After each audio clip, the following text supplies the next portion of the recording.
बच्चों जय श्री राम। मैं श्री चंद्र त्रिपाठी सरस्वती क्लासेस की ऑनलाइन कक्षा में आपका बहुत बहुत स्वागत करता हूँ। बच्चों आज मैं कक्षा 10 के कवित्व शीर्षक जिसके रचनाकार स्थान ये को लेकर के आपके सामने उपस्थित हूँ। आइए पहले इसका वाचन करते हैं, उसके बाद आप उसकी व्याख्या भी करते हैं। गोरज गोरज विराजे भाल लाहन लही बनमाल, गोरज विराजे भाल लाहन लही बनमाल, आगे गैया पाछे ग्वाल गावे मृदु गानी, और कैसे धुनी बांसुरी की मधुर मधुर जैसी, बंक चितवनी मंद मंद मुस्कानी, कदम बिटप के निकट तटिनी के तट, अट चाही चाही पीत पट फहरानी, रस बरसावे तन तपन बुझावे नैन, रस बरसावे तन तपन बुझावे नैन, प्राण रिझावे वहा प्राण रिझावे वहा, आवे रस खानी री। ध्यान दें, एक सखी दूसरे से कह रही, भगवान श्री कृष्ण गाय चरा करके वापस आ गए, उनकी सुंदरता का अवलोकन करके एक सखी दूसरे से कह रही है, बता रही है, क्या बता रही है, यही आपको देखना है कि गोरज विराजे। गोरज गाय के खुरों से उठने वाली धूल।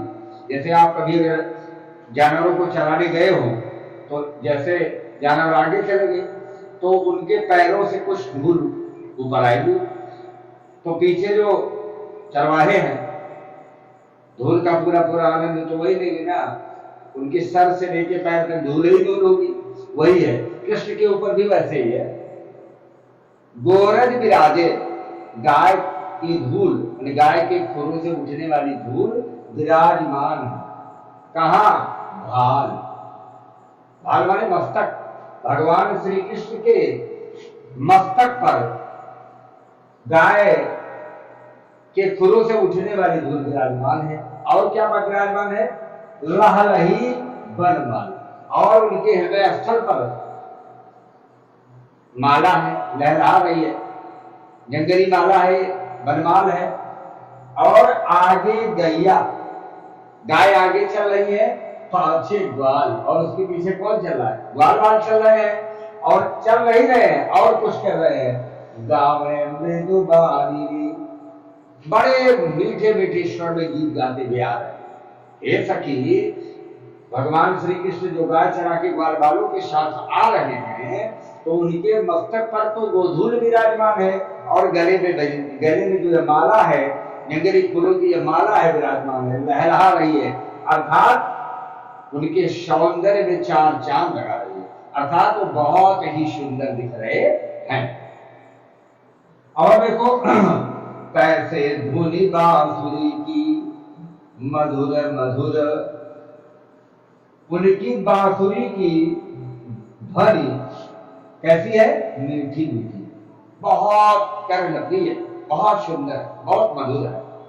कैसे मधुर है? जैसे बंक चितवन मंद मंद मुस्कान, जैसे उनके सुंदर देखने का तरीका सुंदर है और मीठी मीठी मुस्कान के चेहरे पर जो विराजमान है, अच्छी लग रही है, वैसे ही कैसे?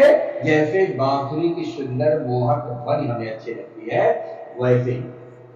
फिर देखो, जैसे बांसुरी की सुंदर मधुर मीठी ध्वनि हम लोगों को बहुत अच्छी लगती है, वैसे ही मंद मंद उनके होठों पर जो मुस्कान बिखरी हुई है और उनका जो सुंदर ढंग से देखना है, ये हम लोगों को और भी आकर्षित कर रहा है, ये हमें बहुत अच्छा लग रहा है।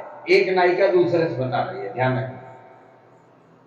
कदम बिटप के निकट तटिनी के तट, कदम के बिटप के निकट में जो नदी का किनारा है, यमुना नदी का किनारा है, आटा चढ़ चाही पीत पट फहरानी री।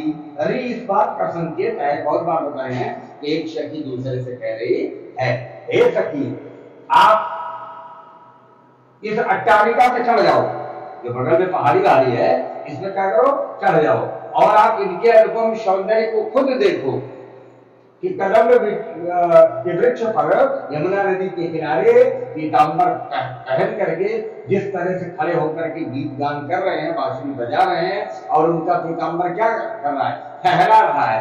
ये बड़ी अद्भुत सुंदरता है। इसका रसपान आप करके खुद देखो, इसका आनंद आप ले लो, देखो मधुर है या नहीं।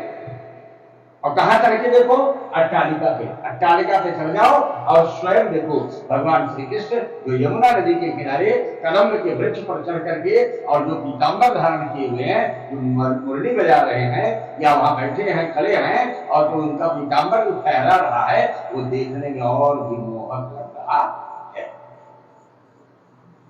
और देखिए ये रस वर्षा में तन तपनी बुझावे नैन अप्राण रिझावे वह आवे रस खानी। ऐसा की रस की बारिश हो रही उनके शरीर से, एक अनुपम रस बरस रहा है। उनके दर्शन मात्र से ऐसा अनुभव हो रहा है, ऐसी अनुभूति हो रही है कि एक अपूर्व रस की बारिश हो रही है। और उनको उनके नेत्र क्या कर रहे हैं, शरीर के ताप को, उनकी चितवन शरीर के ताप को बिल्कुल ठंडा कर रही है। मैंने उनको देख लेने मात्र से ही सारी शरीर में शीतलता का अनुभव हो रहा है और प्राण रिझावे और प्राणों को पुलकित कर रहा है, आनंदित कर रहा है। क्या, आवे रस खानी। वो भी कह रही है दूसरी से, भगवान श्री कृष्ण का गाय चरा करके आते हुए अगर आप दर्शन करेंगी तो क्या देख रहे हैं, जो हमारी ओर ही आ रहे हैं। गोपियां वही है, गांव की तरफ होंगी और ये गाय चराते हुए लेके जा रहे हैं। तो कह रहे हैं जो आ रहे हैं उनका ये मोहक दृश्य हम लोगों को लिए क्या है, हमारे लिए एक अभूतपूर्व रस की वर्षा कर रहा है और उनके नेत्र हमारे शरीर के ताप को अर्थात व्याकुलता को कम कर रहे हैं और प्राणों को आनंदित कर रहे हैं। उनका आना, गाय चरा करके घर की तरफ वापस आना, जो कि हमारी ओर ही उन्मुख है, हमारी ओर ही आ रहे हैं, ये अगर उनको हम लोग देखते हैं या आप देखेंगी तो क्या उनका शरीर, जब उनके शरीर के दर्शन से ऐसा लग रहा है किसी रस की बारिश हो रही है और उनके नेत्र को देख लेने पे ऐसा लग रहा है हमारे शरीर में एक आह्लाद पहुंच रहा है उनके दर्शन मात्र से ही, और हमारे प्राण उनको देखने से रीझ रहे हैं, अर्थात हमारे प्राणों को बहुत आनंद की प्राप्ति हो रही है। बच्चों समझ में आया होगा, फिर देख लें कि गोरज विराजे बाल, गोरज विराजे भाल लाहल ही बनमाल, आगे गैया पाछे बाल गावे मृदुबाली, और कैसी धुनी बांसुरी की मधुर मधुर जैसी, बंक चितवन मंद मंद मुस्कानी, कदम जप के निकट तटिनी के तट, आकाश चढ़ चाही की तो पट फारानी, और रस वर्षा में कलिता पन बुझावे न, प्राण रिझावे वाहया मेरा शतानी।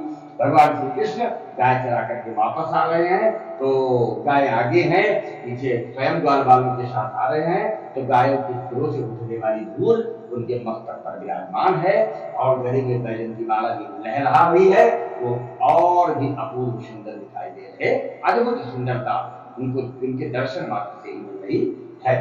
और देखिए कैसे धुनी बांसुरी की, जैसे उनके बांसुरी की धुन बड़ी मोहक है, वैसे ही उनकी पंख चितवन, सुंदर चितवन, तिरछी चितवन और होठों पर मंद मंद मुस्कान है, वैसे ही वो भी अद्भुत सुंदर आनंद का अनुभव करा रही है। अच्छा, कदम विटप के निकट तटिनी के कदम के वृक्ष पर जो यमुना नदी के किनारे ये सभी कुछ अट्टालिका है, उसमें चढ़ जाओ, देखो है जो पीताम्बर पहने हैं अपने शरीर में धारण किए हुए हैं वो ठहरा रही, वो भी एक अद्भुत सुंदरता का आनंद दे रही है। मतलब पीताम्बर भी उनके शरीर पर गजब का फबीला लग रहा है, ये ऐसा महसूस हो रहा है, ऐसा आनंद हम लोगों को मिल रहा है। उनके शरीर से, उनके दर्शन से, ऐसा कि आप अट्टालिका पे चढ़ के स्वयं देखो, उनके शरीर से ऐसा लग रहा है रस बरस रहा है, उनके नेत्रों से ऐसा लग रहा है हमारा ताप नियंत्रित हो रहा है और प्राण हमारे पुलकित हो रहे हैं, आनंदित हो रहे हैं। रहे हैं। वो दूसरे शब्दों में रस की खान, रस के खान है कौन? अर्थात भगवान श्री कृष्ण। उनके दर्शन से अद्भुत जो उनका सौंदर्य है हमारे हृदय में अपार संतोष का अनुभव हो रहा है। उनके दर्शन मात्र से चित्त शांत हो रहा है। बहुत अजीब, इससे पहले इतना बड़ा सौंदर्य नहीं देखा गया, ऐसा एक गोपी का मंतव्य है कि दूसरे गोपी को बता रहे। बच्चों, परीक्षा की दृष्टि से भी बहुत अच्छा है। हर शब्दों को आप जाने, हर शब्दों को आप हृदय में धारण करें, वाचन कई बार करें, और ये आपकी परीक्षा की दृष्टि से बहुत अच्छा है। हो सकता है इस बार ही परीक्षा में आ जाए, इसलिए इसको बेहद बढ़िया ढंग से पढ़ना, अच्छे ढंग से पढ़ना। मिलते हैं आपको नेक्स्ट वीडियो के साथ, अगले वीडियो के साथ। यदि आज मुझसे आप जुड़ रहे हैं तो वीडियो के डिस्क्रिप्शन में लिंक दी हुई है, आप उस पर विजिट करना। सारी पहले वाली जो वीडियो है वहां तक आप आसानी से पहुंच जाएंगे। यदि सब कुछ अच्छा हो, आपको आपके हृदय को कहीं न कहीं मेरी पढ़ाई टच कर रही हो, मेरे पढ़ाने का तरीका आपको प्रभावित कर रहा हो, आपके चित्त में जरा सा भी मेरी पढ़ाने का तरीका स्थान बना पाया हो, हमारे इस प्यारे से चैनल को, सरस्वती क्लासेस को आप सब्सक्राइब करें, लाइक करें और बच्चों को शेयर करना बिल्कुल ना भूलें, ताकि हम आपके लिए एक अच्छी व्यवस्था के साथ, ऐसा मेरे दिल में विश्वास है कि एक दिन हम आपके लिए अच्छी व्यवस्थाओं के साथ आएंगे, दे पाए इसी विश्वास के साथ कि आप इसे सब्सक्राइब करेंगे, लाइक करेंगे और कमेंट जरूर करिएगा। कहीं कोई दिक्कत हो, बिल्कुल आप कमेंट, आपका अधिकार है, बिल्कुल करिए। कहीं मुझसे चूक हुई या कमी रह गई तो मैं आपको अगले वीडियो में ला करके आपके सम्मुख आकर के सारी कमियों को फिर से एक बार समाधान करने का प्रयास करूंगा। आपका दिन शुभ हो। जय श्री राम, जय जय श्री राम।